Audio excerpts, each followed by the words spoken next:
Thank you aunty. ಆತ್ಮೀಯರೆಲ್ಲರಿಗೂ ಯೇಸು ಕ್ರಿಸ್ತರವರ ಪರಿಶುದ್ಧವಾದ ನಾಮದಲ್ಲಿ ಹೃದಯಪೂರ್ವಕವಾದಂತಹ ವಂದನೆಗಳನ್ನು ಸಲ್ಲಿಸುವನಾಗಿದ್ದೇನೆ. ಚಿಕ್ಕ ಪ್ರಾರ್ಥನೆ ಮಾಡಿಕೊಂಡು ವಾಕ್ಯ ಸಂದೇಶವನ್ನು ಪ್ರಾರಂಭ ಮಾಡಿಕೊಳ್ಳೋಣ.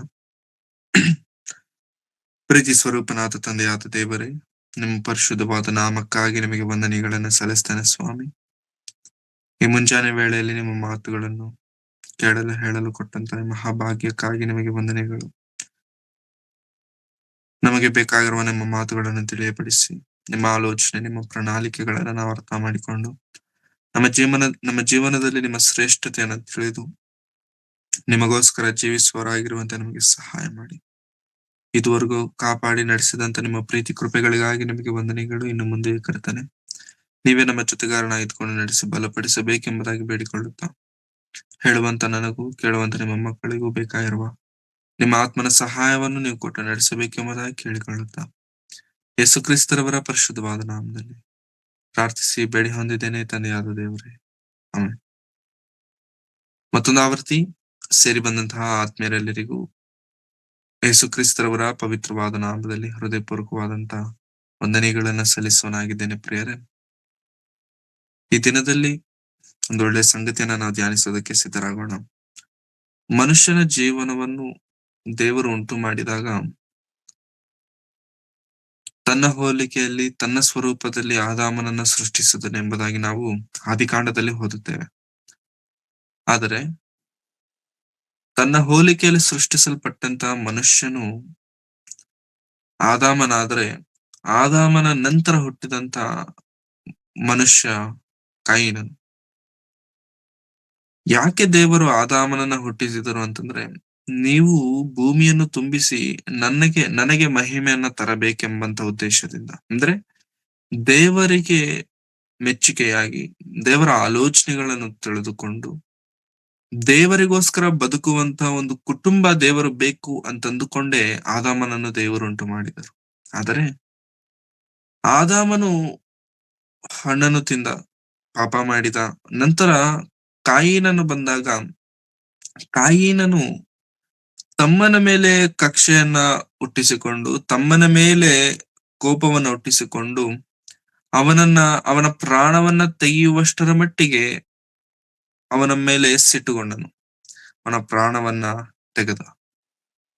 ಪ್ರಾಣವನ್ನ ಕಳೆದ ಮೇಲೆ ದೇವರ ಆತನಿಗೆ ಶಾಪವನ್ನ ಕೊಟ್ಟಿರುವಂತದ್ದನ್ನ ನಾವು ನೋಡಬಹುದು. ನಂತರ ಮನುಷ್ಯನ ಚರಿತ್ರೆನ ನಾವು ನೋಡುವಾಗ ಪ್ರೇರೆ, ಈ ಮನುಷ್ಯನ ಜೀವನ ಚರಿತ್ರೆಯಲ್ಲಿ ದೇವರು ಯಾವ ಪ್ರಣಾಳಿಕೆ, ಯಾವ ಉದ್ದೇಶವಾದ್ರೆ ಇಟ್ಟುಕೊಂಡು ಮನುಷ್ಯರನ್ನ ಉಂಟು ಮಾಡಿದರೋ ಆ ಪ್ರಣಾಳಿಕೆ ನೆರವೇರುವಂತ ಪರಿಸ್ಥಿತಿ ಬಹಳ ಕಡಿಮೆ ಆಯ್ತು. ಎಷ್ಟು ಕಡಿಮೆ ಆಯ್ತು ಅಂತಂದ್ರೆ, ದೇವರು ಹುಡುಕಬೇಕಾಗಿರುವಂತ ಪರಿಸ್ಥಿತಿ ಬಂತು. ಭೂಮಿಯಲ್ಲಿ ನೀತಿವಂತರು ಯಾರೆಂದು ದೇವರು ಹುಡುಕುವಾಗ, ಆ ಹುಡುಕುವ ಕ್ರಮದಲ್ಲಿ ಕಾಣುತ್ತಿರುವಂತವರಲ್ಲಿ ಒಂದು ನೋಹನು ಕಾಣಿಸಿದನು, ಒಂದು ಹಾನೋಕನು ಕಾಣಿಸಿದನು, ಒಂದು ಅಬ್ರಹಾಮನು ಕಾಣಿಸಿದನೆ ವಿನಃ ಬೇರೆ ಯಾರು ಕಾಣಿಸಿಲ್ಲ. ತುಂಬಾ ಭೂಮಿಯಲ್ಲಿ ಅಷ್ಟು ಜನ ಮನುಷ್ಯರು ಹುಟ್ಟು ಬೆಳೆದು ಪಟ್ಟಣಗಳನ್ನ ಮಾಡಿಕೊಂಡಿದ್ದಾರೆ, ರಾಜ್ಯಗಳನ್ನ ಕಟ್ಟುಕೊಂಡಿದ್ದಾರೆ, ಆಸ್ತಿಯನ್ನ ಸಂಪಾದನೆ ಮಾಡ್ತಿದ್ದಾರೆ, ಎಲ್ಲವನ್ನ ಮಾಡ್ತಿದ್ದಾರೆ. ಆದ್ರೆ ದೇವರದು ಒಂದು ಪ್ರಣಾಳಿಕೆ ಇದೆ. ಆ ಪ್ರಣಾಳಿಕೆಯಲ್ಲಿ ಏನಂತಂದ್ರೆ, ನೀವು ನನಗೆ ಮಹಿಮೆಯನ್ನ ತರುವಂತ ಕೆಲಸ, ನನಗೆ ಯೋಗ್ಯಕರವಾದಂತ ಕೆಲಸಗಳನ್ನ ನೀವು ಮಾಡಬೇಕೆಂಬುದಾಗಿ ದೇವರು ಯಾವ ಉದ್ದೇಶಕ್ಕಾಗಿ ದೇವರು ಹುಟ್ಟಿಸಿದಾರೋ ಅದನ್ನ ಮರೆತು ಬಿಟ್ಟಿದ್ದಾರೆ. ಅಲ್ಲಿಗೆ ನಿಂತೋಯ್ತಾ ಅಂತಂದ್ರೆ ಇಲ್ಲ ಪ್ರೇಯರ್. ಹಳೆ ಒಡಂಬಡಿಕೆಗೆ ನಿಂತಿಲ್ಲ, ಅದು ಹೊಸ ಒಡಂಬಡಿಕೆಗೂ ಕೂಡ ಬಂದಿದೆ. ಅಂದ್ರೆ ಇವತ್ತಿಗೂ ಕೂಡ ಈ ಮಾತುಗಳನ್ನ ಕೇಳ್ತಿರುವಂತ ನಾವು ಕೂಡ ಪ್ರೇರೆ, ದೇವರಿಗೆ ಮಹಿಮೆಯನ್ನ ತರುವಂತ ಕೆಲಸಗಳನ್ನ ನಾವು ನಮ್ಮ ಜೀವನಗಳಿಂದ ನಾವು ಮಾಡ್ಲಿಕ್ಕೆ ಆಗ್ತಿದ್ಯಾ? ದೇವರಿಗೆ ಮಹಿಮೆ ಅಂತಂದ್ರೆ ಹೇಗೆ? ದೇವರಿಗೆ ಮಹಿಮೆ ತರುವ ಕೆಲಸಗಳನ್ನ ಮಾಡಬೇಕು ಅಂತಂದ್ರೆ ಹೇಗೆ ನಾವು ತರಲಿಕ್ಕೆ ಸಾಧ್ಯ? ಹೇಗೆ ಅಂತಂದ್ರೆ, ನಮ್ಮ ನುಡಿಯಿಂದಾಗಲಿ, ನಮ್ಮ ನಡೆಯಿಂದಾಗಲಿ, ನಮ್ಮ ಪ್ರತಿಯೊಂದು ಹಾವಭಾವಗಳಿಂದಾಗಲಿ ಪ್ರಿಯರೇ, ನಾವು ದೇವರನ್ನ ಮಹಿಮೆ ಪಡಿಸುವಂತವರಾಗಿರಬೇಕು. ದೇವರನ್ನು ನಮ್ಮ ಕ್ರಿಯೆಗಳಿಂದ ತೋರಿಸುವಂತವರಾಗಿರಬೇಕು. ಇದು ದೇವರನ್ನು ಮಹಿಮೆ ಪಡಿಸುವಂಥದ್ದು. ಆದರೆ ದೇವರನ್ನು ನಿಜವಾಗ್ಲೂ ನಾವು ಮಹಿಮೆ ಪಡಿಸುತ್ತಿದ್ದೇವೆ ಅಂತಂದ್ರೆ, ಮಹಿಮೆ ಪಡಿಸುವಂತ ಮನಸ್ಸು ನಮಗಿದ್ದಾಗ್ಯೂ ಕೂಡ ಮಹಿಮೆ ಪಡಿಸುವಂತ ಪರಿಸ್ಥಿತಿಗಳು ನಮಗಿರೋದಿಲ್ಲ. ಅರ್ಥ ಆಗ್ತಿದ್ಯಾ? ಮಹಿಮೆ ಪಡಿಸುವ ಮನಸ್ಸು ನಮಗಿದ್ದರೂ ಕೂಡ ಆ ಪರಿಸ್ಥಿತಿಗಳು ನಮ್ಮನ್ನ ದೇವರನ್ನ ಮಹಿಮೆ ಪಡಿಸುವಂತ ಆ ಸ್ಥಿತಿ, ಆ ಮನಸ್ಸೇನಾದ್ರೂ ಇದೆಯಲ್ಲ ಅದನ್ನ ಕೊಂದು ಬಿಡುತ್ತೆ. ನಾವು ದೇವರನ್ನ ಮಹಿಮೆ ಪಡಿಸೋದಕ್ಕಿಂತ ಹೆಚ್ಚಾಗಿ ಪರಿಸ್ಥಿತಿಗಳನ್ನು ನೋಡಿ ಪರಿಸ್ಥಿತಿಗಳಿಗೆ ಹೆಚ್ಚಾದಂತ ಪ್ರಾಧಾನ್ಯತೆಯನ್ನು ಕೊಡ್ತೇವೆ. ಹಾಗಾಗಿ ನಾವು ದೇವರನ್ನ ಮಹಿಮೆ ಪಡಿಸುವುದನ್ನ ನಿಲ್ಲಿಸ್ಬಿಡ್ತೇವೆ. ಯೇಸು ಕ್ರಿಸ್ತರವರು ತನ್ನ ಜೀವನದ ಅಂತ್ಯ ಇನ್ನೇನು ಯೇಸು ಕ್ರಿಸ್ತರವರ ಭೂಮಿಯನ್ನ ಬಿಡಬೇಕಾಗಿರುವಂತ ಸಮಯ, ಆ ಸಮಯವು ಬಂದಾಗ ತನ್ನ ಕೊನೆಯ ಮಾತುಗಳಾಗಿ ಕೆಲವು ಮಾತುಗಳನ್ನ ಯೇಸು ಕ್ರಿಸ್ತರವರು ನುಡಿತಾರೆ ಪ್ರಿಯರೇ. ಆ ಮಾತುಗಳಲ್ಲಿ ಪರ್ಟಿಕ್ಯುಲರ್ ಆಗಿ ಒಂದು ಮಾತನ್ನ ಯೇಸು ಕ್ರಿಸ್ತರವರು ಮೆನ್ಷನ್ ಮಾಡ್ತಾರೆ. ಏನಂತಂದ್ರೆ, ಯೋಹಾನನು ಬರೆದ ಸುವಾರ್ತೆ 17ನೇ ಅಧ್ಯಾಯ, ಯೋಹಾನನು ಬರೆದ ಸುವಾರ್ತೆ 17ನೇ ಅಧ್ಯಾಯ 4ನೇ ವಚನದಲ್ಲಿರುವಂತ ಮಾತನ್ನು ನಾವು ನೋಡೋಣ ಪ್ರಿಯರೇ. ಶಿಲುಬೆಗೆ ಹಾಕಿದ್ದಾರೆ, ಶಿಲುಬೆ ಮೇಲಿದ್ದಾರೆ, ಪ್ರಾಣ ಹೋಗ್ತಿದೆ, ರಕ್ತ ಸುರಿತಿದೆ, ಏನ್ ಮಾಡ್ಬೇಕು ಗೊತ್ತಾಗದೇ ಇರುವಂತ ಪರಿಸ್ಥಿತಿಯಲ್ಲಿ ಬಾಯಿ ತೆರೆದು ದೇವರೊಂದಿಗೆ ಮಾತನಾಡುತ್ತಿರುವಂತ ಸಂಭಾಷಣೆಯನ್ನ ಈಗ ನಾವು ನೋಡ್ತಿದ್ದೇವೆ. 17ನೇ ಅಧ್ಯಾಯ 4ನೇ ವಚನ.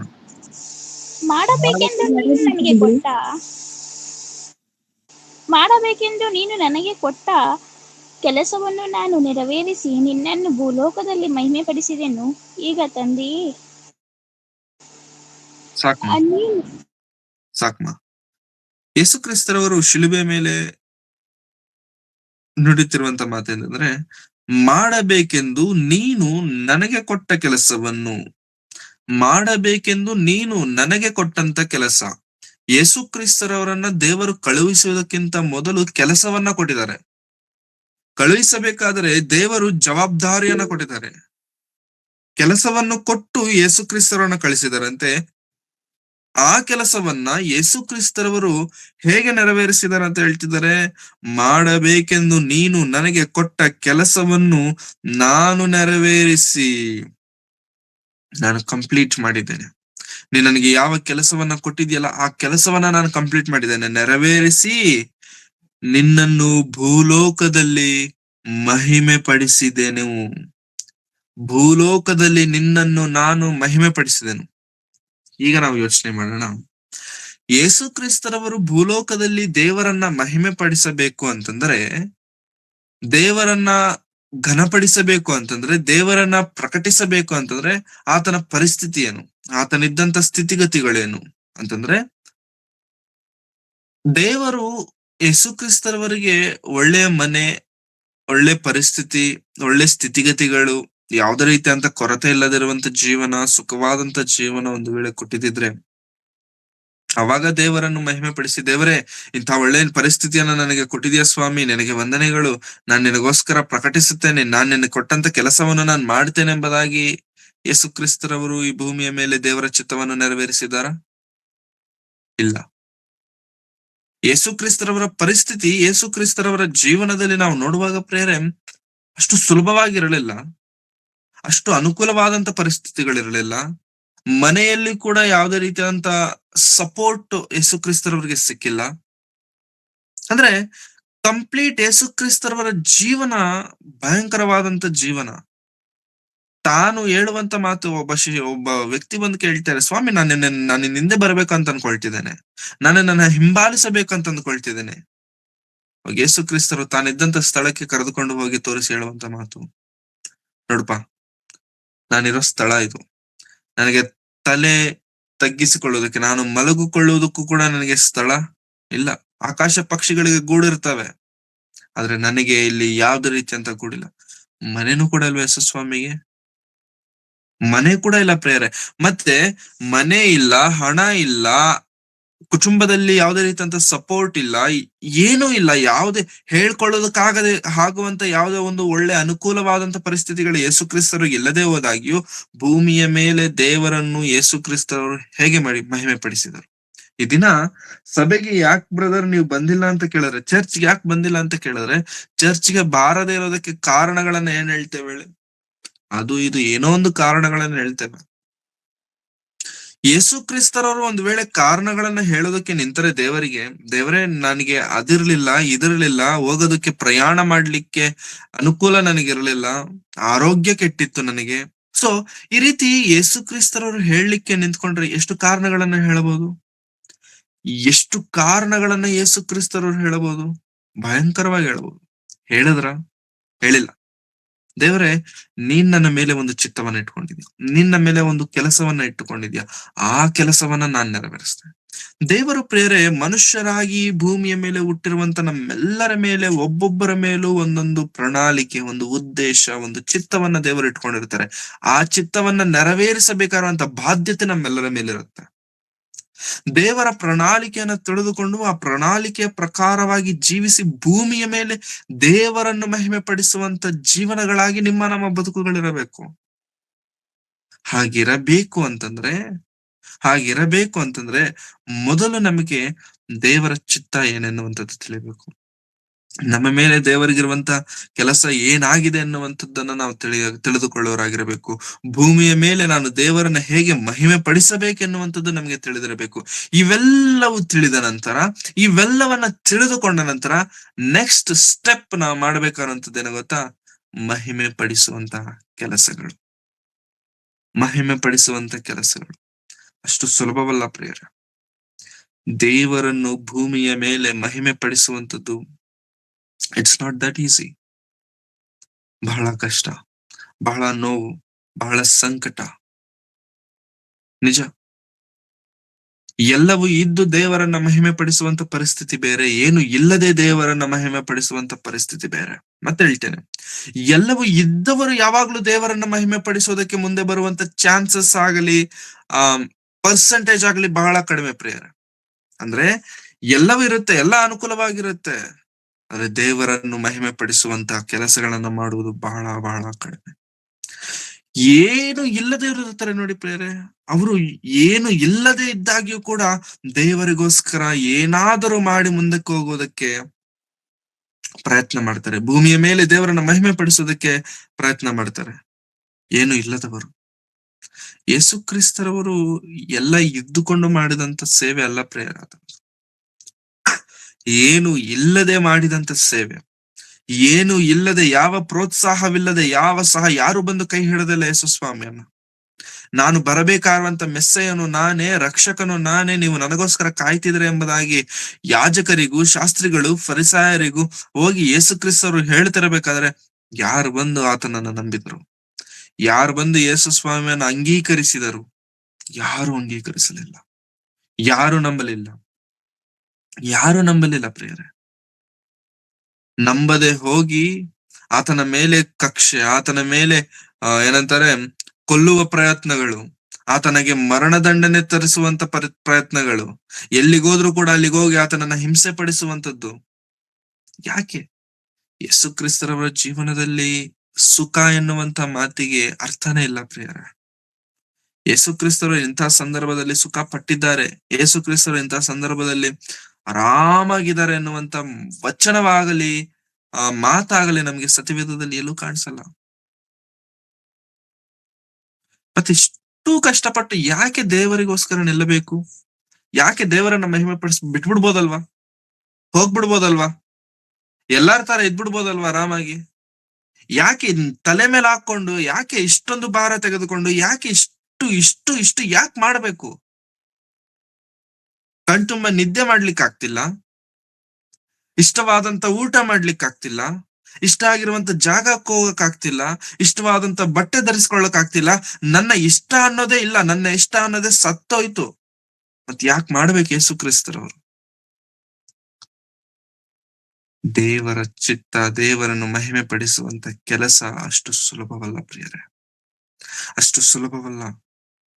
ಅದು ಆ ದಾರಿ ಬಹಳ ಕಠಿಣವಾದಂತ ದಾರಿ, ಆ ಮಾರ್ಗ ಇಕ್ಕಟ್ಟಾದ ಮಾರ್ಗ.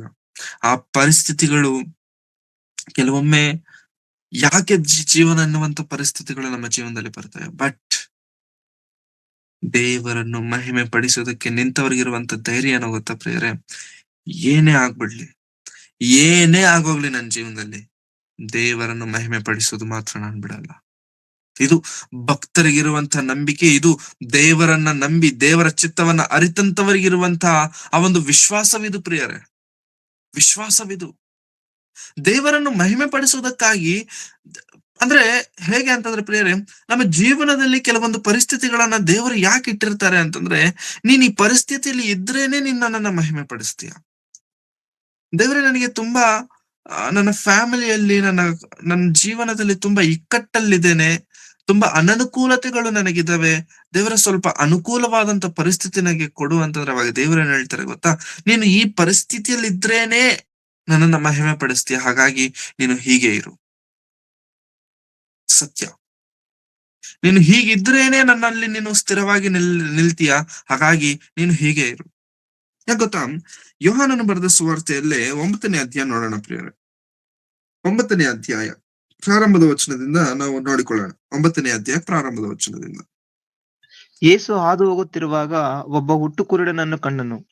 ಆತನ ಶಿಷ್ಯರು, ಗುರುವೇ, ಇವನು ಕುರುಡನಾಗಿ ಹುಟ್ಟಿರುವುದಕ್ಕೆ ಯಾರು ಪಾಪ ಮಾಡಿದರು, ಇವನು, ಇವನ ತಂದೆ ತಾಯಿಗಳು ಎಂದು ಆತನನ್ನು ಕೇಳಿದ್ದಕ್ಕೆ ಯೇಸು, ಇವನು ಪಾಪ ಮಾಡಲಿಲ್ಲ, ಇವನ ತಂದೆ ತಾಯಿಗಳು ಪಾಪ ಮಾಡಲಿಲ್ಲ, ದೇವರ ಕ್ರಿಯೆಗಳು ಇವನಲ್ಲಿ ತೋರಿ ಬರುವುದಕ್ಕೆ ಇದಾಯಿತು.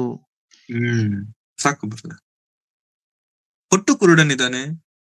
ಆತನನ್ನ ನೋಡಿದ ತಕ್ಷಣ ಶಿಷ್ಯರಿಗೆ ಪ್ರಶ್ನೆ ಬಂತು, ಅಯ್ಯೋ, ಹುಡ್ದಾಗಿಂದ ಕಣ್ ಕಾಣಿಸಿಲ್ಲ, ಹುಡ್ದಾಗಿಂದ ಈತನು ಬೆಳಕನ್ನೇ ನೋಡಿಲ್ಲ, ಹುಡ್ದಾಗಿಂದ ಈತನು ಪ್ರಪಂಚವನ್ನ, ಈ ಬಣ್ಣದ ಲೋಕವನ್ನ ಕಂಡಿದ್ದೇ ಇಲ್ಲ. ಆದ್ರೆ ಯಾರು ಪಾಪ ಮಾಡಿದರು, ಇವನೋ, ಇವನ ತಂದೆ ತಾಯಿಗಳೋ? ಯಾರು ಪಾಪ ಮಾಡಿದ್ದಕ್ಕೆ ಇವನು ಈ ರೀತಿಯಾಗಿ ಕುರುಡನಾಗಿ ಹುಟ್ಟಿದನು ಅಂತಂದ್ರೆ, ಯಾರು ಪಾಪ ಮಾಡಿರೋದ್ರಿಂದ ಈತನ ಹಾಗೆ ಹುಟ್ಟಿಲ್ವಂತೆ. ಯಾಕೆ ಹುಟ್ಟಿದಿ, ಯಾಕೆ ಈತನ ಈಗ ಹುಟ್ಟಿದಾನೆ ಅಂತಂದ್ರೆ, ಇವನೂ ಪಾಪ ಮಾಡಲಿಲ್ಲ, ಇವನ ತಂದೆ ತಾಯಿಗಳು ಪಾಪ ಮಾಡಲಿಲ್ಲ, ಆದರೆ ದೇವರ ಕ್ರಿಯೆಗಳು ಇವನಲ್ಲಿ ತೋರಿ ಬರುವುದಕ್ಕೆ ಇದಾಯಿತು. ಅವನಿಗೆ ಕಣ್ಣಿಲ್ಲದೆ ಹುಟ್ಟಿಸುವುದು ದೇವರ ಚಿತ್ತ. ಅವನು ಕುರುಡನಾಗಿ ಭೂಮಿಯ ಮೇಲೆ ಬರುವುದು ದೇವರ ಚಿತ್ತ.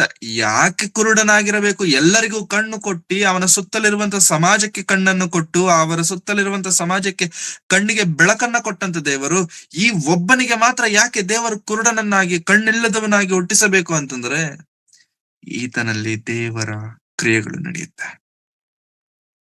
ಈತನಲ್ಲಿ ದೇವರ ಕ್ರಿಯೆಗಳು ನಡೆಯಲಿಕ್ಕೆ ಈತನನ್ನ ನಾನು ಕಣ್ಣಿಲ್ಲದವನಾಗಿ ಹುಟ್ಟಿಸಿದೆನು.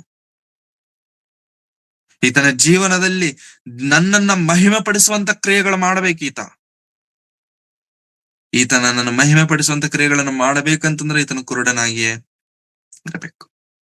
ಕುರುಡನಾಗಿದ್ದುಕೊಂಡು ದೇವರನ್ನ ಮಹಿಮೆ ಪಡಿಸುವ ಕೆಲಸ ಹೌದು. ಕಣ್ಣಿದ್ದವ್ರು ನಾವೇ ಮಾಡಕ್ಕಾಗಲ್ಲ, ಕೈಕಾಲು ನೆಟ್ಟಗಿದ್ದವ್ರು ನಾವೇ ಮಾಡ್ಲಿಕ್ಕಾಗಲ್ಲ, ಆರೋಗ್ಯ ಚೆನ್ನಾಗಿರೋರು ನಾವೇ ಮಾಡ್ಲಿಕ್ಕಾಗಲ್ಲ. ಕಣ್ಣಿಲ್ಲದವರು, ಕೈಕಾಲಿಲ್ಲದವರು, ಆರೋಗ್ಯ ಸರಿ ಇಲ್ಲದ ಅವ್ರು ಏನ್ ಮಾಡ್ತಾರೆ ಪ್ರಿಯರೇ? ಹೌದಾ? ಏನ್ ಮಾಡ್ಲಿಕ್ಕಾಗತ್ತೆ? ಯೇಸು ಕ್ರಿಸ್ತರವರ ಮಾತುಗಳನ್ನ ನಿಜವಾಗ್ಲೂ ಕೆಲವೊಮ್ಮೆ ಯೋಚನೆ ಮಾಡಿದ್ರೆ, ಇವಾಗ ನಾವು ಕೇಳ್ತಿದ್ದೇವೆ, ನಮಗೆ ಅದು ಹೇಗನ್ಸುತ್ತೋ ಗೊತ್ತಿಲ್ಲ. ಒಂದು ವೇಳೆ ಇದ್ದೇ ಮಾತು ಅಲ್ಲಿ ಪ್ರೆಸೆಂಟ್ ಅಲ್ಲಿ ನಿಂತ್ಕೊಂಡು ನಿಜವಾಗ್ಲೂ ಯೇಸು ಸ್ವಾಮಿ ನಮ್ಮ ಕಣ್ಣು ಮುಂದೆನೆ ಆ ಮಾತು ಹೇಳ್ತಿದ್ದಾರೆ ಅಂತ ಅಂದ್ಕೊಳ್ಳಿ. ಯೇಸು ಕ್ರಿಸ್ತರ್ ಕಣ್ಣು ಮುಂದೆನೆ ಇದೆ ಅಂತಲ್ಲ, ಯಾವುದೇ ಮಾತುಗಳಾಗ್ಲಿ ಮಾತನಾಡ್ತಿದ್ದಾರೆ ಅಂತ ಅಂದ್ಕೊಳ್ಳಿ, ಒಂದು ಹುಚ್ಚ ಅಂತ ಅನ್ಸ್ಬೇಕು. ಏನ್ ಮಾತಾಡ್ತಿದ್ದಾರೆ? ಬುದ್ಧಿ ಇದೆಯಾ? ಬುದ್ಧಿ ಇದ್ದು ಮಾತನಾಡ್ತಿದಾರ? ಒಂದು ಮೆಂಟಲ್ ಅಂತ ನಾವು ಸೈಡ್ಗೆ ಹಾಕ್ಬಿಡ್ಬೇಕು. 2, ದೇವರ ಮಹಾಜ್ಞಾನದ ಸಂಗತಿಗಳು ಈತ ಹೇಳ್ತಿದ್ದಾನೆ ಎಂಬುದಾಗಿ ಆತನಿಗೆ ಅಡ್ಡ ಬೀಳ್ಬೇಕು. ಅವತ್ತಿನ ಸಮಾಜ ಯೇಸು ಕ್ರಿಸ್ತರವ್ರಿಗೆ ಅಡ್ಡ ಬಿದ್ದಿಲ್ಲ. ಯೇಸು ಕ್ರಿಸ್ತರವರ ಸೇವೆಗೆ ಅಡ್ಡ ಬಂದ್ರು. ಸೇವೆ ಮಾಡ್ಲಿಕ್ಕೆ ಅನುಕೂಲವನ್ನ ಮಾಡಿಕೊಟ್ಟಿಲ್ಲ ಪ್ರಿಯರೇ. ಯೇಸು ಕ್ರಿಸ್ತರಿಗೆ ಅಡ್ಡ ಬಿದ್ದವರು ಬಹಳ ಸ್ವಲ್ಪ ಮಂದಿ, ಬಹಳ ಸ್ವಲ್ಪ ಜನ. ಈಗ ಯಾರು ಪಾಪ ಮಾಡಿದ್ದಾರೆ ಅಂತಂದ್ರೆ, ಯಾರು ಪಾಪ ಮಾಡಿಲ್ಲ. ಈತನ ಮೂಲಕ, ಈತನಲ್ಲಿ ದೇವರ ಕ್ರಿಯೆಗಳು ಕಾಣುವುದಕ್ಕೋಸ್ಕರ ಹೀಗಾಯ್ತಂತಂದ್ರೆ, ದೇವರ ಕ್ರಿಯೆಗಳು ಕಣ್ಣಿಲ್ಲದವನ ಮೂಲಕವಾಗಿ ಆಗುವುದು ಹೇಗೆ?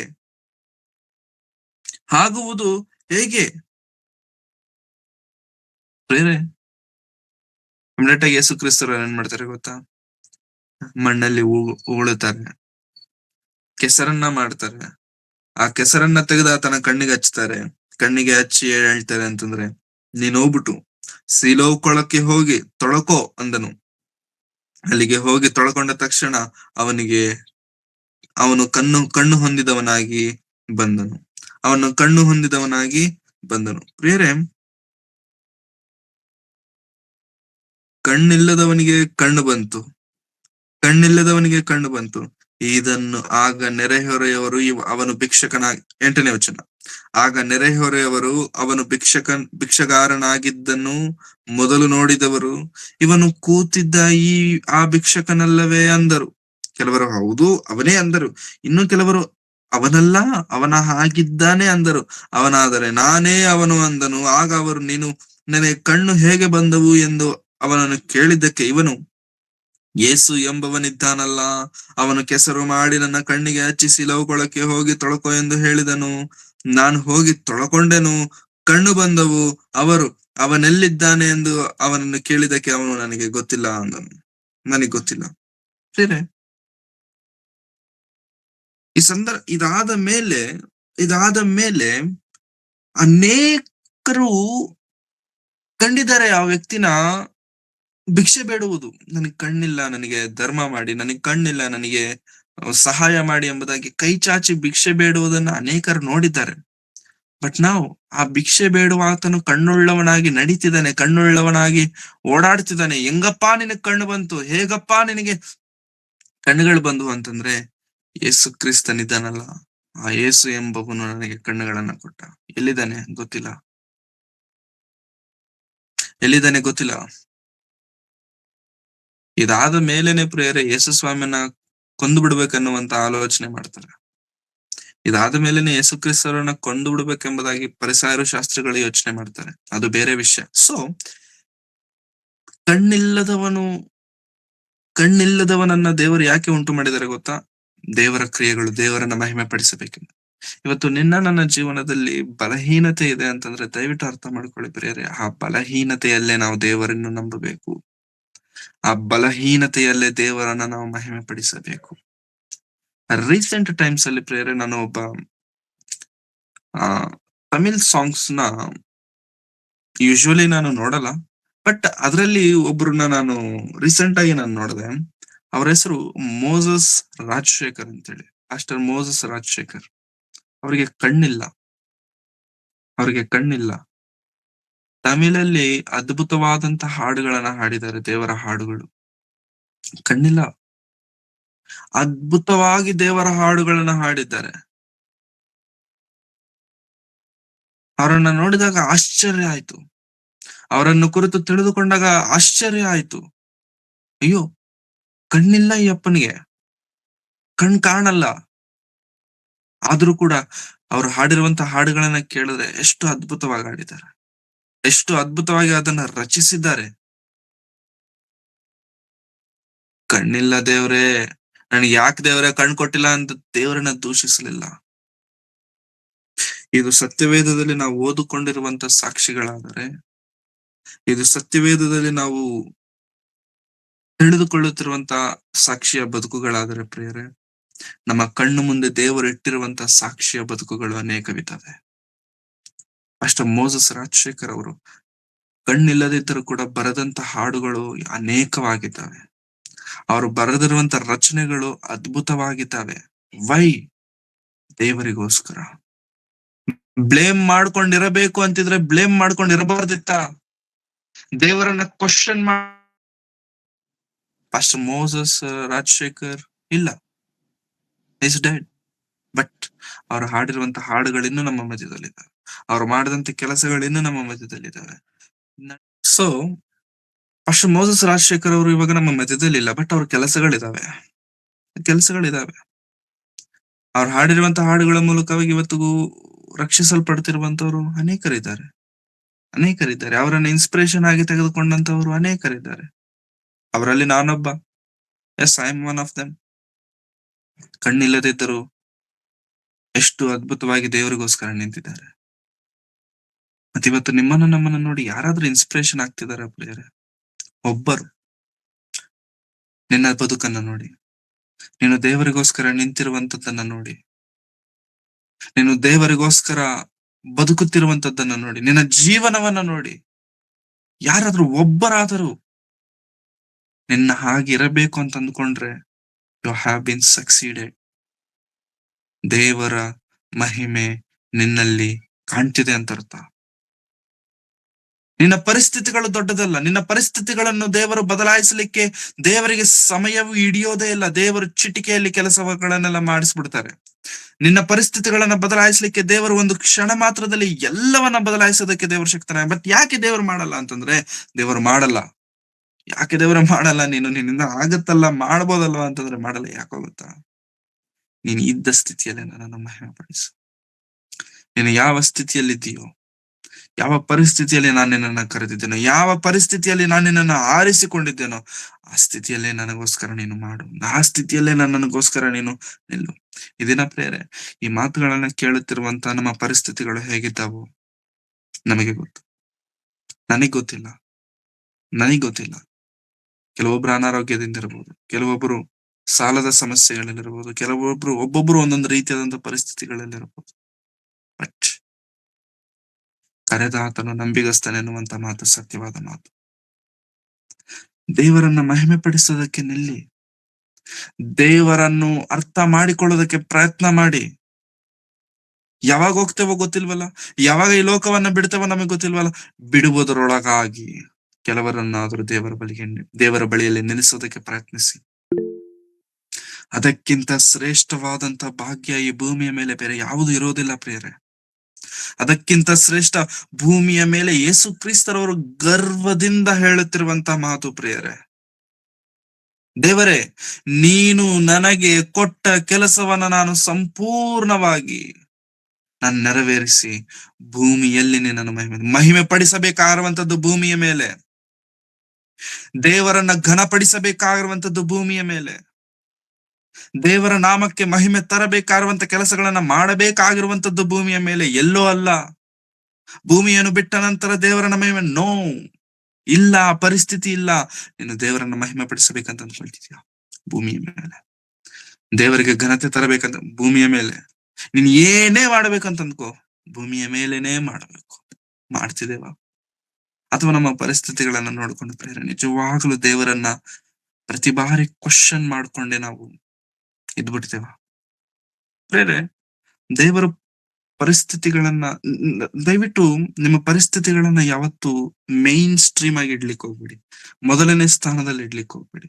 ಯಾವಾಗಾದ್ರೆ ಪರಿಸ್ಥಿತಿಗಳನ್ನ, ನಮಗಿರುವಂತ ಯಾವ ಬಲಹೀನತೆಗಳನ್ನ ನಾವು ಮೊದಲನೇ ಸ್ಥಾನದಲ್ಲಿ ಇಡ್ತೇವಲ್ಲ, ಅವಾಗ ದೇವರು ನಮಗ್ ಕಾಣಿಸಲ್ಲ.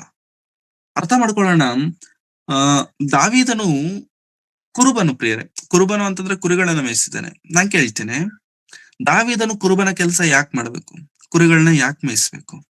ಅಷ್ಟು ಜನ ಅಣ್ಣಂದಿರು ಗವರ್ಮೆಂಟ್ ಕೆಲಸದಲ್ಲಿದ್ದಾರೆ, ಗವರ್ಮೆಂಟ್ ಅಫಿಷಿಯಲ್ಸ್ ಆಗಿದ್ದಾರೆ, ಮಿಲಿಟರಿಯಲ್ಲಿ ಕೆಲಸ ಮಾಡ್ತಿದ್ದಾರೆ. ಮಿಲಿಟರಿಯಲ್ಲಿ ಕೆಲಸ ಮಾಡ್ತಿರುವಂತವ್ರ ತಮ್ಮ ಏನ್ ಮಾಡ್ತಿರ್ಬೇಕು?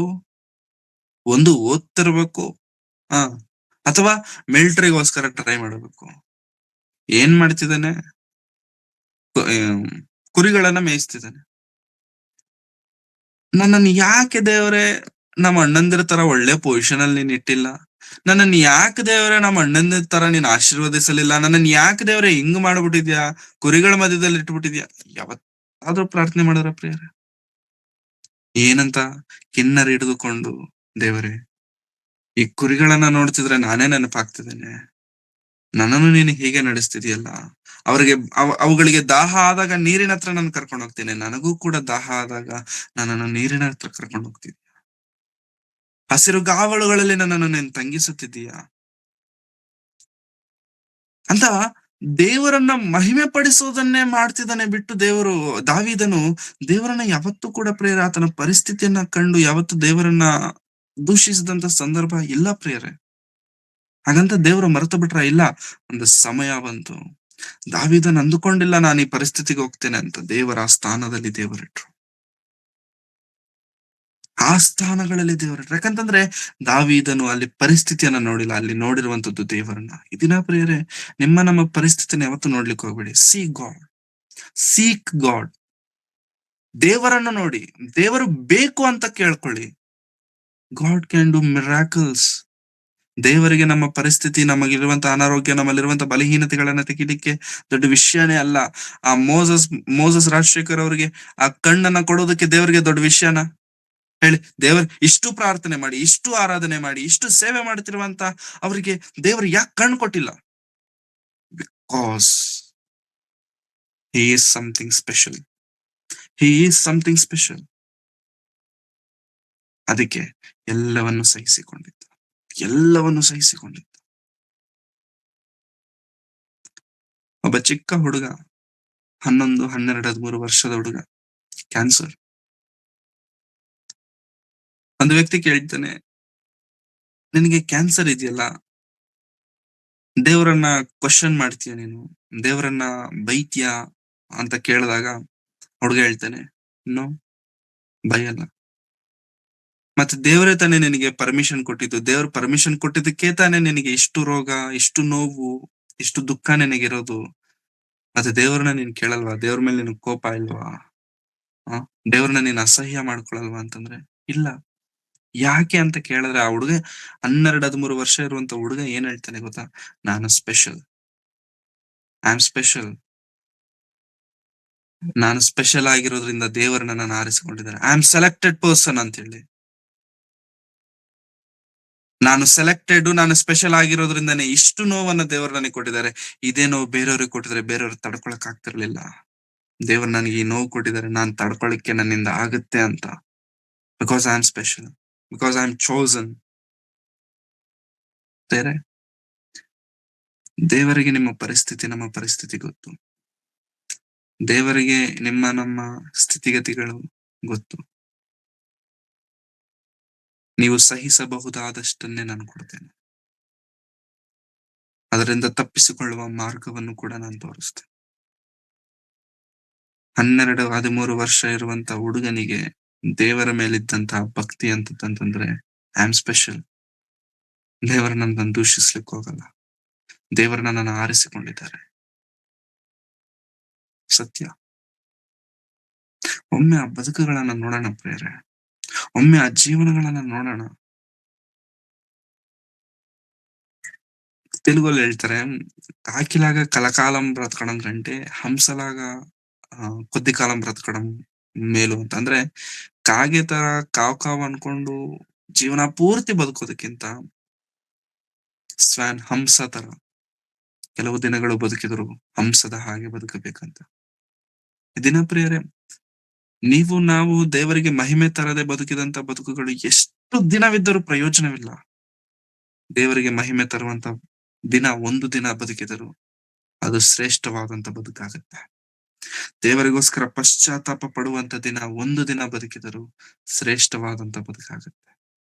ದೇವರಿಗೋಸ್ಕರ ಏನಾದ್ರೂ ಮಾಡಬೇಕೆಂಬುದಾಗಿ ತವಕಿಸುವಂತ ಮನಸ್ಸು ನಮ್ಮದಾಗಿ ದೇವರಿಗೋಸ್ಕರ ನಿಂತರೆ ಆ ಬದುಕು ಶ್ರೇಷ್ಠವಾದ ಬದುಕಾಗುತ್ತೆ. ಇವೆಲ್ಲಾ ಲಕ್ಷಣಗಳು ನಮ್ಮಲ್ಲಿದ್ದರೆ ಆಟೋಮೆಟಿಕ್ ಆಗಿ ನಮ್ಮಲ್ಲಿ ದೇವರಿಗೆ ಮಹಿಮೆ ತರುವಂತ ಕ್ರಿಯೆಗಳು ನಡೆದು ಬಿಡ್ತವೆ. ಆಟೋಮೆಟಿಕ್ ಆಗಿ ನಡೆದು ಬಿಡುತ್ತೆ ಪ್ರಿಯರೇ. ಆಟೋಮೆಟಿಕ್ ಆಗಿ ಗಾಡಿ ಮುಂದಕ್ಕೆ ಹೋಗ್ಬಿಡುತ್ತೆ. ಏನು ಮಾಡಬೇಕಾಗಿಲ್ಲ, ಪೆಟ್ರೋಲ್ ಇದ್ರೆ ಸಾಕು, ಗಾಡಿ ಆನ್ ಮಾಡಿದ್ರೆ ಸಾಕು, ಆಟೋಮೆಟಿಕ್ ಆಗಿ ಹೋಗುತ್ತೆ ಗಾಡಿ ಮುಂದಕ್ಕೆ. ನಮ್ಮ ಬದುಕಲು ದೇವರಿಗೆ ಮಹಿಮೆ ತರಿಸಬೇಕಾ? ಫಸ್ಟ್ ಯಾವಾಗ್ಲೂ ನೆನಪಿಟ್ಕೊಳ್ಳಿ ಪ್ರಿಯರೇ, ಪರಿಸ್ಥಿತಿಗಳನ್ನ, ಸ್ಥಿತಿಗತಿಗಳನ್ನ ನೋಡ್ಲಿಕ್ಕೆ ಹೋಗ್ಬೇಡಿ. ದೇವರನ್ನು ಮೊದಲು ನೋಡಿ. ದೇವರೇ, ನೀನ್ ಮಾಡು, ನೀನ್ ನಡೆಸು. ಪ್ರತಿ ವಿಷಯ, ಪ್ರತಿ ಚಿಕ್ಕದು, ಇಷ್ಟು ಚಿಕ್ಕದೇ ಆಗಿರಲಿ, ದೇವರೇ ನನ್ನನ್ನು ನಡೆಸು, ನನ್ನನ್ನು ಬಲಪಡಿಸು, ನಿನಗೋಸ್ಕರ ನನ್ನನ್ನು ನಿಲ್ಲಿಸು. ಪ್ರಾರ್ಥನೆ ಮಾಡಿ, ದೇವರು ನಡೆಸ್ತಾರೆ. ಇನ್ನೊಬ್ರು ಇದ್ದಾರೆ ಪ್ರೇರಣೆ, ಅವ್ರದ್ದು ಬಗ್ಗೆ ಹೇಳಿ ನಾನು ಮುಗಿಸ್ತೇನೆ.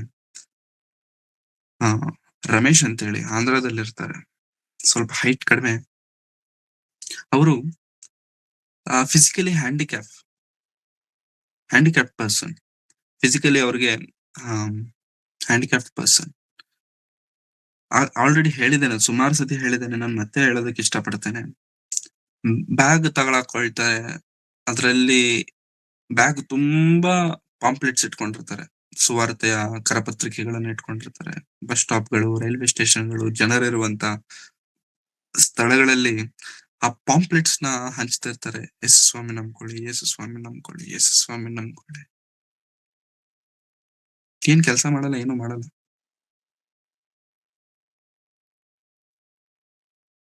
ಬಸ್ ಸ್ಟಾಪ್ಗಳಲ್ಲಿ, ರೈಲ್ವೆ ಸ್ಟೇಷನ್ಸ್ ಅಲ್ಲಿ ಅವ್ರನ್ನ ನೋಡಿದ್ರೆ ನಡಿಲಿಕ್ಕೂ ಕೂಡ ಆಗಲ್ಲ ಅವ್ರಿಗೆ. ಒಂದ್ ಕಾಲು ಎಳ್ಕೊಂಡು ನಡೀತಿರ್ತಾರೆ. ದೇವ್ರೆ, ಯಾಕೆ ದೇವ್ರೆ ನನಗೆ ಇಂಥ ಪರಿಸ್ಥಿತಿ ಕೊಟ್ಟೆ ಅಂತೇಳಿ ದೇವರನ್ನ ದೂಷಿಸಿಲ್ಲ ಪ್ರಿಯರೇ.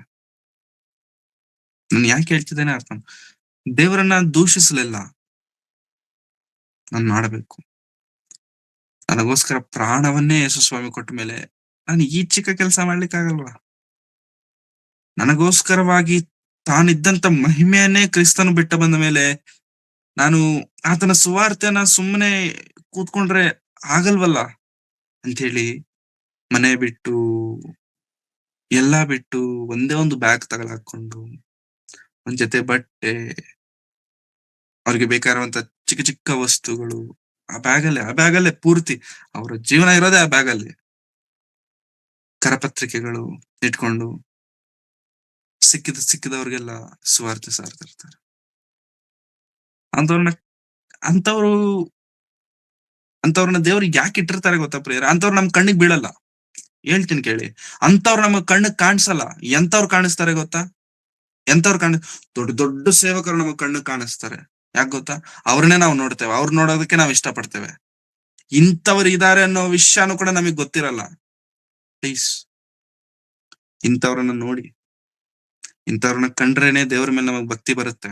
ಇಂಥವ್ರನ್ನ ಕಂಡ್ರೇನೆ ನಮಗೆ ದೇವರ ಮೇಲೆ ವಿಶ್ವಾಸ, ದೇವ್ರಿಗೋಸ್ಕರ ಏನಾದ್ರು ಮಾಡಬೇಕೆನ್ನುವಂತ ಸ್ವಲ್ಪನಾದ್ರೂ ಆ ಸ್ವಲ್ಪ ಹೋಪ್ ಆದ್ರೂ ನಮ್ಮಲ್ಲಿ ಬೆಳೆಯುತ್ತೆ ಪ್ರಿಯರೇ. ಅಂತವ್ರನ್ನ ದೇವ್ರು ಯಾಕೆ ಇಟ್ಟಿದ್ದಾರೆ ಗೊತ್ತಾ ಪ್ರಿಯರೇ? ಅಂತವ್ರು ಇಲ್ಲ ಅಂತ ನಾವ್ ಅಂದ್ಕೊಳ್ತೇವೆ. ಅದು ಕೇವಲ ಪುಸ್ತಕದಲ್ಲಿರುವಂತ ಕ್ಯಾರೆಕ್ಟರ್ಸ್. ನೋ, ದೇವರಂತ ಕ್ಯಾರೆಕ್ಟರ್ಸ್ ಇನ್ನು ಉಳಿಸ್ಕೊಂಡಿದ್ದಾರೆ. They are very precious for God. ಅಂತ ಕ್ಯಾರೆಕ್ಟರ್ಸ್ ನ ದೇವ್ರು ಯಾಕೆ ಇಟ್ಟಿದ್ದಾರೆ ಗೊತ್ತಾ? ನಮಗೆ ತೋರಿಸಿ, ನೋಡು ನೀನೇನ್ ಮಾಡ್ತಿದೀಯ. ನಿನಗಿಂತ ಕೆಟ್ಟ ಸಿಚುವೇಶನ್ ಅಲ್ಲಿದ್ದಾನೆ. ನಿನಗಾದ್ರೂ ಮನೆ ಇದೆ, ನಿನಗಾದ್ರೂ ಕುಟುಂಬ ಇದೆ, ನಿನಗಾದ್ರೂ ಎಲ್ಲ ಇದೆ. ಅವ್ರಿಗೇನಿದೆ? ಏನಿಲ್ಲ. ನಿನಗಿಂತ ಹೆಚ್ಚಾಗಿ ಸೇವೆ ಮಾಡ್ತಿದೆ, ನಿನಗಿಂತ ಹೆಚ್ಚಾಗಿ ನನ್ನನ್ನ ಮಹಿಮೆ ಪಡಿಸ್ತಿದೆ. ನಾವೇನ್ ಮಾಡ್ತಿದ್ದೇವೆ ಪ್ರಿಯರೇ? ಈ ದಿನ ನಮ್ಮನ್ನ ನಾವು ಪ್ರಶ್ನಿಸಿಕೊಳ್ಳೋಣ. ನಿಜವಾಗ್ಲೂ ದೇವರ ಮಹಾಕೃಪೆಯಿಂದ ಅವರನ್ನು ಒಮ್ಮೆ ನಮ್ಮ ಸಭೆಗೆ ಕರೆಸುವಂತ ಭಾಗ್ಯವನ್ನ ದೇವರು ನಮಗೆ ಕೊಟ್ಟಿದ್ದಾರೆ. ಒಂದ್ಸತಿ ಬಂದಿದ್ರು, ಅವರು ಬಂದು ಮಾತನಾಡಿ ಹೋಗಿದ್ರು. ಅಂದ್ರೆ ದೇವರ ಕೃಪೆ ಪ್ರಿಯರೇ. ಅಂತವರು ಸೇವಕರನ್ನ ಕರೆಸಬೇಕು ಅಂತಂದ್ರೆ ಎಂತವ್ರನ್ನ ಕರೆಸ್ಬೇಕು ಗೊತ್ತಾ? ಇಂಥವ್ರನ್ನ ಕರೆಸ್ಬೇಕು. ಕೆಳಗಿಂದ ಮೇಲೋದವ್ರನ್ನ ಕರೆಸ್ಬೇಕು. ಅವರನ್ನ ಕರೆಸಿದ್ರೆ ಒಂದು ಇನ್ಸ್ಪಿರೇಷನ್ ಆಗಿರ್ಬೇಕು, ಸುಮ್ಮನೆ ಅಲ್ಲ ಪ್ರೇರಣೆ. ಯಾರನ್ನಂದ್ರೆ ಅವ್ರು ಫೇಮಸ್ ಆಗಿ ಯಾರಿದ್ದಾರೆ ಅವ್ರನ್ನ ಕಳ್ಸೋಣ. ಯಾಕೆ ನೀನ್ ನನ್ ಫೇಮಸ್ ಆಗಕ್ಕೆ? ಹೌದಾ? ಭೂಮಿಯ ಮೇಲೆ ಫೇಮಸ್ ಆಗ್ಬಾರ್ದು, ದೇವರ ದೃಷ್ಟಿಯಲ್ಲಿ ಫೇಮಸ್ ಆಗ್ಬೇಕು. ದೇವರ ದೃಷ್ಟಿಯಲ್ಲಿ ಫೇಮಸ್ ಆಗ್ಬೇಕಂದ್ರೆ ಇಂಥವರನ್ನ ನಮ್ಮ ಜೀವನದಲ್ಲಿ ನಾವು ತೋರಿಸ್ಬೇಕು. ಇಂಥವರನ್ನ ನಮ್ಮ ಜೀವನದಲ್ಲಿ ನಾವು ತೋರಿಸ್ಬೇಕು. ಹೌದು, ಎಲ್ಲರಲ್ಲೂ ಬಲಹೀನತೆಗಳಿರ್ತವೆ. ಎಲ್ಲರಲ್ಲೂ ಬಲಹೀನತೆಗಳಿರ್ತವೆ. ನಮಗೆ ಆ ಬಲಹೀನತೆಗಳು ಬೇಡ. ಅವ್ರು ಬಲವಾಗಿ ಹಿಡಿದುಕೊಂಡಿರುವಂತದ್ದು ಏನೋ ಅದನ್ನ ಮಾತ್ರ ಹೇಳು, ದೇವರಿಗೋಸ್ಕರ ಜೀವಿಸು. ಹಾಗಾಗಿ ಯೇಸು ಕ್ರಿಸ್ತರು ಹೇಳಿದಂತ ಮಾತು, ಶಿಲುಬೆ ಮೇಲೆ ನುಡಿದಂತ ಮಾತು, ದೇವರೇ ನೀನ್ ನನಗೆ ಕೊಟ್ಟ ಕೆಲಸವನ್ನ ನಾನು ನೆರವೇರಿಸಿ ಭೂಮಿಯ ಮೇಲೆ ನಿನ್ನನ್ನು ಮಹಿಮೆ ಪಡಿಸಿದೆ. ಈ ದಿನ ಪ್ರಿಯರೇ, ನಿಮ್ಮ ಪರಿಸ್ಥಿತಿಗಳು ಎಂಥದ್ದೇ ಆಗಿರಲಿ, ನಮ್ಮ ಸ್ಥಿತಿಗಳು ಎಂಥದ್ದೇ ಆಗಿರಲಿ, ಪ್ಲೀಸ್ ಪುಟ್ ಗಾಡ್ ಫಸ್ಟ್. ದೇವರನ್ನು ಮಹಿಮೆ ಪಡಿಸೋಣ, ದೇವರಿಗೋಸ್ಕರ ಬದುಕೋಣ. ಪರಿಸ್ಥಿತಿಗಳನ್ನ ದೇವರು ಬದಲಾಯಿಸ್ತಾರೆ ಅಂತಲ್ಲ, ಪರಿಸ್ಥಿತಿಗಳನ್ನ ದೇವರು ಮಾರ್ಪಡಿಸ್ತಾರೆ ಅಂತಲ್ಲ. ನೋ, ಮಾರ್ಪಡಿಸೋದಕ್ಕೆ ದೇವರು ಶಕ್ತನಾಗಿದ್ದಾನೆ ಅಂತ. ದೇವರ ಚಿತ್ತವಿದ್ರೆ ಬದಲಾಯಿಸ್ತಾರೆ. ದೇವರ ಚಿತ್ತವಿಲ್ವಾ? ದೇವರೇ ನಿನಗೆ ಸ್ತೋತ್ರ, ದೇವರೇ ನಿನಗೆ ಸ್ತೋತ್ರ. ಅಷ್ಟೇ ತಾನೆ? ಚಿತ್ತ ಇದೆಯಾ ಮಾಡು, ನಿನ್ನ ಚಿತ್ತ ಇಲ್ವಾ ಆದ್ರೂ ದೇವರೇ ನಿನಗೆ ಸ್ತೋತ್ರ. ನೀವು ನಮ್ಮನ್ನ ಹಾಕ್ತೀರಾ ಆವಿಗೆ ಒಳಗೆ, ನನ್ನ ದೇವರು ನನ್ನನ್ನ ಕಾಪಾಡ್ತಾರೆ ಅನ್ನುವಂತ ನಂಬಿಕೆ ನಮಗಿದೆ. ಒಂದು ವೇಳೆ ನಮ್ಮ ದೇವರು ನಮ್ಮನ್ನ ಕಾಪಾಡದೆ ಹೋದ್ರು, ಎಂತ ಮಾತು ಪ್ರಿಯರೇ ಅದು. ಆ ಮಾತು ಓದಿದಾಗೆಲ್ಲ, ಆ ಮಾತು ನೆನೆಸಿಕೊಂಡಾಗೆಲ್ಲ ಹೃದಯದಲ್ಲಿ ಒಂಥರಾ ಧೈರ್ಯ ಬಂದ್ಬಿಡತ್ತೆ. ನಮ್ಮ ದೇವರು ನಮ್ಮನ್ನ ಕಾಪಾಡ್ತಾರೆ. ಒಂದು ವೇಳೆ ನಮ್ಮನ್ನ ಕಾಪಾಡದೆ ಹೋದರು, ಅರಸೇ, ಈ ಮಾತು ನಿಮಗೆ ನೆನಪಿರಲಿ. ನೀನು ನಿಲ್ಲಿಸಿದಂತಹ ಪ್ರತಿಮೆಗೆ, ಆ ವಿಗ್ರಹಕ್ಕೆ ನಾವು ನಮ್ಮ ತಲೆ ಬಗ್ಗಿಸಲ್ಲ. ಎಂತ ಭಕ್ತಿ ಪ್ರಿಯರೇ, ಎಂತ ವಿಶ್ವಾಸ ಇದು. ಕಾಪಾಡದೆ ಹೋದರು, ಕಾಪಾಡಿಲ್ಲ ಅಂದ್ರೂ ದೇವ್ರನ್ನ ಬಿಡಲ್ಲ. ಇದು ಭಕ್ತಿ ಅಂದ್ರೆ, ಇದು ವಿಶ್ವಾಸ ಅಂದ್ರೆ, ಇದು ದೇವರಿಗೋಸ್ಕರ ಬದುಕಣ ಪ್ರಿಯರೇ. ದೇವರಿಗೋಸ್ಕರ ಬದುಕಣ. ದೇವರು ನಡೆಸ್ತಾರೆ, ದೇವರು ನಡೆಸ್ತಾರೆ. ಕರೆದಾತನು ನಂಬಿಗಸ್ತ. ಇದು ಸತ್ಯವಾದ ಮಾತು, ನಿಜವಾದ ಮಾತು. ದೇವರಿಗೋಸ್ಕರ ಬದುಕುವವರಿಗೆ ದೃಢವಾದಂತಹ ಗ್ರಿಪ್ ಇರುವಂತ ಈ ಮಾತೇನಾದ್ರು ಇದೆಯಾ ಅಂತಂದ್ರೆ, ಕರೆದಾತನು ನಂಬಿಗಸ್ತ. ಏನೇ ಆಗ್ಲಿ ದೇವರನ್ನು ಭೂಮಿಯ ಮೇಲೆ ಮಹಿಮೆ ಪಡಿಸೋಣ. ಪ್ರಾರ್ಥನೆ ಮಾಡಿಕೊಳ್ಳೋಣ. ಕಣ್ಣುಗಳನ್ನು ಮುಚ್ಚಿ ತಲೆಗಳನ್ನು ಬಾಗಿಸಿ. ಪ್ರೀತಿ ಸ್ವರೂಪನಾದ ತಂದೆಯಾದ ದೇವರೇ, ನಿಮ್ಮ ಪರಿಶುದ್ಧವಾದ ನಾಮಕ್ಕಾಗಿ ನಿಮಗೆ ವಂದನೆಗಳನ್ನು ಸಲ್ಲಿಸ್ತೇನೆ ಸ್ವಾಮಿ. ಕರ್ತನೆ, ಭೂಮಿಯ ಮೇಲೆ ನಿಮ್ಮನ್ನು ಮಹಿಮೆ ಪಡಿಸಬೇಕು. ಆ ಒಂದು ಕಾರಣಕ್ಕಾಗಿ ನಮ್ಮನ್ನು ಈ ಭೂಮಿಯಲ್ಲಿ ಹುಟ್ಟಿಸಿದ್ದೀರಾ. ಮನುಷ್ಯರನ್ನಾಗಿ ನಮ್ಮನ್ನು ನಿರ್ಮಿಸಿದ್ದೀರಾ. ನಿಮ್ಮ ಚಿತ್ತ, ನಿಮ್ಮ ಪ್ರಣಾಳಿಕೆ ನಮ್ಮ ಜೀವನದಲ್ಲಿ ವಿಶೇಷವಾಗಿದೆ. ಆ ವಿಶೇಷವಾದ ನಿಮ್ಮ ಆಲೋಚನೆ, ಪ್ರಣಾಳಿಕೆಯನ್ನು ತಿಳಿದುಕೊಂಡು ನಿಮಗೋಸ್ಕರ ಜೀವಿಸುವರಾಗಿರುವಂತೆ ಸಹಾಯ ಮಾಡಿ, ನಮ್ಮನ್ನು ಬಲಪಡಿಸಿ, ನಿಮ್ಮ ಕೃಪೆಯಲ್ಲಿ ನೆನಪು ಮಾಡಿಕೊಳ್ಳಿ. ನಮಗೋಸ್ಕರ ಬದುಕಬೇಕು ಕರ್ತನೆ, ನಮಗೋಸ್ಕರ ನಿಲ್ಲಬೇಕು ಕರ್ತನೆ. ಏನು ಇಲ್ಲದವರೇ ನಮಗಿಂತ ಎಷ್ಟೋ ಉನ್ನತವಾಗಿ ಬದುಕ್ತಿದ್ದಾರೆ. ನಾವಾದರೂ ಎಲ್ಲವೂ ಇದೆ ಕರ್ತನೆ. ನಮಗೆ ಒಳ್ಳೆ ಆರೋಗ್ಯವಿದೆ, ಒಳ್ಳೆ ಪರಿಸ್ಥಿತಿಗಳಿದೆ, ಒಳ್ಳೆ ಮನೆಯನ್ನ ಕೊಟ್ಟಿದ್ದೀರಾ. ಅವರಿಗಿಂತ ನೋಡಿಕೊಂಡ್ರೆ ಕರ್ತನೆ, ಎಷ್ಟೋ ಪಟ್ಟು ಮಿಗಿಲಾಗಿ ದೇವರೇ ನೀವು ನಮ್ಮನ್ನು ಇಟ್ಟಿದ್ದೀರಾ ಕರ್ತನೆ. ಆದಾಗ್ಯೂ ನಾವು ನಿಮಗೋಸ್ಕರ ನಿಲ್ಲಲಿಕ್ಕೆ ಆಗ್ತಿಲ್ಲ. ನಮ್ಮನ್ನು ಕ್ಷಮಿಸಿ. ಇನ್ನು ಮುಂದಾದರೂ ನಿಮಗೋಸ್ಕರ ನಿಲ್ಲುವಂತೆ ಕೃಪೆ ತೋರಿಸಿ. ಇನ್ನು ಮುಂದಾದರೂ ನಿಮಗೋಸ್ಕರ ದೃಢವಾಗಿ, ಬಲವಾಗಿ ನಿಂತುಕೊಳ್ಳುವಂತೆ ನಮಗೆ ಸಹಾಯ ಮಾಡಿ. ಕರೆದಾತನೇ, ನಂಬಿಗಸ್ತನೇ, ನಮ್ಮನ್ನು ಕೈ ಬಿಡಬೇಡ. ನಮ್ಮನ್ನು ನಡೆಸಿ. ನಮ್ಮ ಬಲಹೀನತೆಗಳಲ್ಲಿ ನಿಮ್ಮ ಬಲವನ್ನು ಆಶ್ರಯಿಸ್ತೇವೆ. ನೀವೇ ನಮ್ಮ ಜೊತೆಗಾರನ ಇದ್ಕೊಂಡು ನಡೆಸಿ. ನಿಮ್ಮ ಪ್ರೀತಿ ಕೃಪೆಗಳಿಂದ ತುಂಬಿಸಿ. ನಿಮ್ಮ ರಾಜ್ಯದ ಮಹಿಮೆಗಾಗಿ ನಮ್ಮೆಲ್ಲರನ್ನು ನಿಲ್ಲಿಸಿ. ನಿಮ್ಮನ್ನು, ನಿಮ್ಮ ನೀತಿಯನ್ನು ಮಾತ್ರ ಹುಡುಕುವವರಾಗಿ ನಾವೆಲ್ಲರೂ ಇರುವಂತೆ ನಮಗೆ ಸಹಾಯ ಮಾಡಿ. ಕೇಳಲ್ಪಟ್ಟಂತೆ ಈ ಮಾತುಗಳು ನಮ್ಮ ಹೃದಯದಲ್ಲಿ ಕಾರ್ಯ ಮಾಡುವಂತ ಮಾತುಗಳಾಗಿರುವಂತೆ ನೀವು ಕೃಪೆ ತೋರಿಸಿ ನಡೆಸಿ ಬಲಪಡಿಸಬೇಕೆಂಬುದಾಗಿ ಬೇಡಿಕೊಳ್ಳುತ್ತೇನೆ. ಮುಖ್ಯವಾಗಿ ಈ ಕಾರ್ಯಕ್ರಮವನ್ನು ನಡೆಸಿಕೊಂಡು ಬರುತ್ತಿರುವಂತ ರೇಖಾಂಟಿ ಅವರನ್ನ, ಅವರ ಕುಟುಂಬವನ್ನು ನಿಮ್ಮ ಕರಗಳಿಗೆ ಒಪ್ಪಿಸಿಕೊಡುತ್ತಿದ್ದೇನೆ ಸ್ವಾಮಿ. ಕುಟುಂಬದಲ್ಲಿ ನೆಮ್ಮದಿಯನ್ನು ದಯಪಾಲಿಸಿ. ಕುಟುಂಬದಲ್ಲಿ ಒಳ್ಳೆ ಆರೋಗ್ಯ ಪರಿಸ್ಥಿತಿಗಳನ್ನ ನೀವು ಒದಗಿಸಿಕೊಟ್ಟು ನಡೆಸಿ ಕರ್ತನೆ. ನಿಮ್ಮನ್ನು ಇನ್ನೂ ಹೆಚ್ಚಾಗಿ ಅವರು ಅರಿತುಕೊಂಡು ನಿಮಗೋಸ್ಕರ ಕರ್ತನೆ, ನಿಮ್ಮ ಚಿತ್ತ ಏನಿದೆಯೋ ಅವರ ಬದುಕಿನಲ್ಲಿ ಅದನ್ನು ಅವರು ನೆರವೇರಿಸಿ ಕರ್ತನೆ ನಿಮ್ಮ ಬಳಿಗೆ ಸೇರುವ ಹಾಗೆ ನೀವು ಸಹಾಯ ಮಾಡಿ. ಇಲ್ಲಿ ಸೇರಿ ಬಂದಿರುವಂತ ಎಲ್ಲರನ್ನೂ ಹೆಸರಾಗಿ ನಿಮ್ಮ ಸಮ್ಮುಖದಲ್ಲಿ ನೆನಪು ಮಾಡಿ. ಪ್ರತಿಯೊಬ್ಬರನ್ನು ನೀವು ಬಲಪಡಿಸಿ, ಪ್ರತಿಯೊಬ್ಬರನ್ನ ನೀವು ಸ್ಥಿರಪಡಿಸಿ. ಎಲ್ಲರೂ ನಿಮಗೋಸ್ಕರ ಬದುಕಬೇಕು. ಎಲ್ಲರೂ ನಿಮ್ಮನ್ನ ಈ ಭೂಮಿಯ ಮೇಲೆ ಮಹಿಮೆ ಪಡಿಸಬೇಕು. ನಾವೆಲ್ಲರೂ ಸಭೆಯಾಗಿ, ನಾವೆಲ್ಲರೂ ಏಕ ಮನಸ್ಸುಳ್ಳವರಾಗಿ ನಿಮ್ಮ ಬಳಿಗೆ ಸೇರುವಂತಹ ದಿನದವರೆಗೂ ನಮ್ಮನ್ನು ನಾವು ಕಾಪಾಡಿಕೊಳ್ಳುವರಾಗಿರುವಂತೆ ನಮಗೆ ಸಹಾಯ ಮಾಡಿ ನಡೆಸಿ ಬಲಪಡಿಸಬೇಕೆಂಬುದಾಗಿ ಬೇಡಿಕೊಳ್ಳುತ್ತಾ, ಮಾಡಿದ ಎಲ್ಲಾ ರೀತಿಯಂತ ಉಪಕಾರಗಳಿಗಾಗಿ ನಮಗೆ ವಂದನೆಗಳನ್ನು ಸಲ್ಲಿಸುತ್ತಾ, ಯೇಸು ಕ್ರಿಸ್ತರವರ ಪರಿಶುದ್ಧವಾದ ನಾಮದಲ್ಲಿ ಪ್ರಾರ್ಥಿಸಿ ಬೇಡಿ ಹೊಂದಿದ್ದೇನೆ ತಂದೆಯಾದ ದೇವರೇ, ಆಮೆನ್. ನಮ್ಮ ತಂದೆಯಾದ ದೇವರ ಪ್ರೀತಿಯು, ಕರ್ತನಾದಂತ ಯೇಸು ಕ್ರಿಸ್ತರವರ ಕೃಪೆಯು, ಪವಿತ್ರಾತ್ಮನ ಅನ್ಯೋನ್ಯತೆಯ ಸಹವಾಸ ಇಂದಿಗೂ ಎಂದಿಗೂ ಸದಾ ಕಾಲವು ಕರ್ತನ ಬರುವ ತನಕ ನಮ್ಮೆಲ್ಲರೊಂದಿಗೆ ಸದಾ ನೆಲೆಯಾಗಿರಲಿ ಸ್ವಾಮಿ. Amen, amen, amen. Thank you very much. ಎಲ್ಲರಿಗೂ ವಂದನೆ.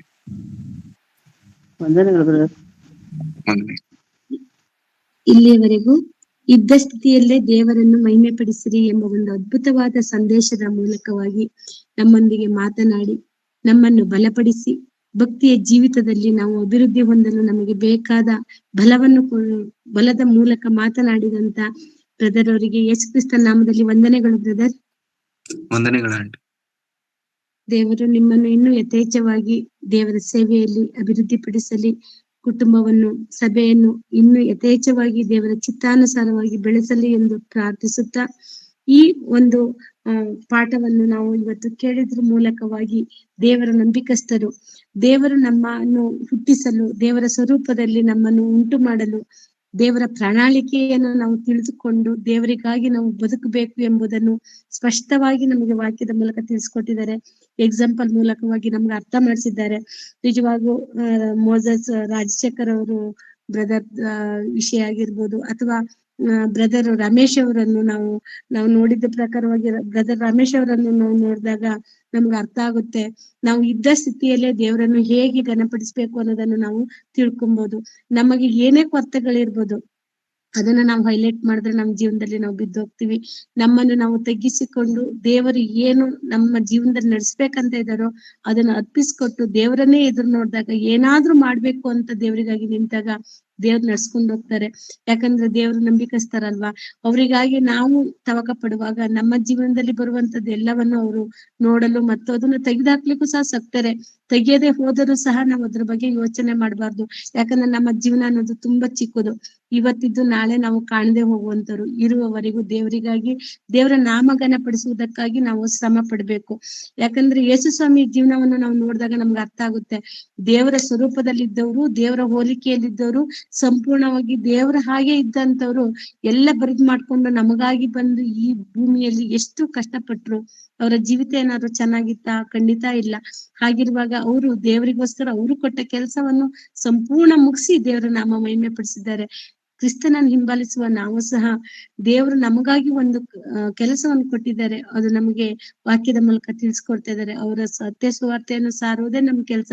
ಅವರು ನಮ್ಮ ನಡತೆಯಿಂದ ನಮ್ಮ ಜೀವಿತವನ್ನು ನಾವು ದೇವರ ವಾಕ್ಯಗಳಿಂದ ಬದಲಾಯಿಸ್ಕೊಂಡು ಇತರಿಗೆ ಮಾದರಿಯಾಗಿ ಜೀವನ ಮಾಡಕ್ಕೆ ನಮ್ಮನ್ನು ದೇವರು ಕಳ್ಸಿಕೊಟ್ಟಿದ್ದಾರೆ. ನಮ್ಮಿಂದ ಏನಾಗುತ್ತೋ ಆ ಕೆಲಸವನ್ನು ಮಾಡೋಣ, ಶ್ರದ್ಧೆಯಿಂದ ಮಾಡೋಣ. ಇದ್ದ ಸ್ಥಿತಿಯಲ್ಲೇ ದೇವರನ್ನು ಅಂಗೀಕರಿಸೋಣ, ಇದ್ದ ಸ್ಥಿತಿಯಲ್ಲೇ ದೇವರ ನಾಮನ್ನು ಮಹಿಮೆ ಪಡಿಸೋಣ, ಇದ್ದ ಸ್ಥಿತಿಯಲ್ಲೇ ದೇವರ ಕೊಂಡಾಡೋಣ. ಅದ್ರ ಮೂಲಕವಾಗಿ ದೇವರಿಗೆ ಮಹಿಮೆ ಉಂಟಾಗುತ್ತೆ. ಹಾಗಾಗಿ ಇಂಥ ಒಂದು ಅದ್ಭುತ ಸಂದೇಶದ ಮೂಲಕ ನಮ್ಮ ಒಳಗಣ್ಣುಗಳನ್ನು ತೆರೆದು, ನಮ್ಮ ಆತ್ಮಿಕ ಕಣ್ಣುಗಳನ್ನು ತೆರೆದು ನಾವು ಬದುಕಲು ಕಲಿಸಿಕೊಟ್ಟಂತ ಬ್ರದರ್ ಅವರಿಗೆ ಮತ್ತೊಮ್ಮೆ ವಂದಿಸುತ್ತಾ, ದೇವರು ಇಂಥ ಒಂದು ಅದ್ಭುತ ಸಂಗತಿಗಳ ಮೂಲಕ ನಮ್ಮನ್ನು ಎಚ್ಚರಿಸ್ತಾ ಇದ್ದಾರೆ, ಬಲಪಡಿಸ್ತಾ ಇದ್ದಾರೆ. ಅಂದ್ರೆ ದೇವರ ಚಿತ್ತ, ನಮ್ಮ ಮೇಲೆ ಪ್ರಣಾಳಿಕೆ ಏನಿದೆ ನಾವೇ ಅರ್ಥ ಮಾಡಿಕೊಳ್ಬೇಕು. ಹಾಗಾಗಿ ಇಂಥ ಸಂದೇಶವನ್ನು ಕೊಟ್ಟಿದ್ದಕ್ಕಾಗಿ ಮತ್ತೊಮ್ಮೆ ದೇವರಿಗೆ ಕೃತಜ್ಞತೆಯನ್ನು ಹೇಳ್ತಾ, ಬ್ರದರ್ ಅವರಿಗೂ ವಂದಿಸುತ್ತಾ, ದಿನನಿತ್ಯನೂ ನಮಗೆ ಅನೇಕ ಸೇವಕರು ಬಂದು ಅನೇಕ ರೀತಿಯಿಂದ ನಮ್ಮನ್ನು ಎಚ್ಚರಿಸಿ ನಮ್ಮನ್ನು ಬಲಪಡಿಸ್ತಾ ಇದ್ದಾರೆ, ವಾಕ್ಯದಲ್ಲಿ ಧೈರ್ಯ ತುಂಬ್ತಾ ಇದ್ದಾರೆ. ನಮ್ಮ ಮುಂದೆ ಇರುವಂತ ಬಲಹೀನತೆಗಿಂತ ನಮ್ಮ ಮುಂದೆ ಇರುವ ದೇವರು ದೊಡ್ಡವನು. ಹಾಗಾಗಿ ದೇವರನ್ನು ನಾವು ನೋಡೋಣ, ಎದುರು ನೋಡೋಣ, ದೇವರಿಗಾಗಿ ಬದುಕೋಣ. ಯಾಕಂದ್ರೆ ಅನೇಕ ಭಕ್ತರು ದೇವರಿಗಾಗಿ ಹೇಗ್ ನಿಂತಿದ್ದಾರೆ, ಹೇಗೆ ಕೆಲಸ ಮಾಡಿದ್ದಾರೆ ನಮಗೆ ಗೊತ್ತಿದೆ.